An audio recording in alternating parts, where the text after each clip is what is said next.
இருக்கு. சின்ன சின்னதாக வீடு கட்டி பிரிஞ்சு போயிட்டோம் வாழ்வதற்கு வசதிக்காக. ஆனால் அண்ணன் பொண்ணுக்கு திருமணம், எல்லாரும் கூடிட்டோம்.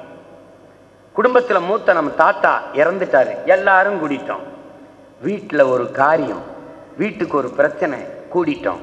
அது மாதிரி நாம் எல்லாரும் தனித்தனி தொகுதியாக இருக்கலாம், தனித்தனி மாவட்டமாக இருக்கலாம். நாட்டுக்கு ஒரு பிரச்சனை, இனத்துக்கு ஒரு பிரச்சனை, ஒன்றா நிற்கணும்.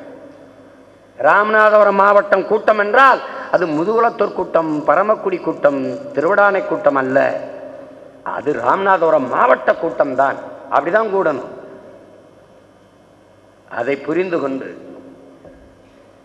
அண்ணன் பற்ற வைத்த நெருப்பை ஒரு தீக்குச்சி, நான் 36 லட்சம் மெழுகுவர்த்திகளை பற்ற வைத்திருக்கேன், ஒற்றை மகன். நீங்கள் அந்த மெழுகுவர்த்தியை எடுத்து ஒவ்வொருவரும் 10 மெழுகுவர்த்தியை பற்ற வையுங்கள். புரட்சி தீ பற்றி எரியும். நாம் தமிழர் கட்சி ஆட்சி எரியணையில் அமரும்.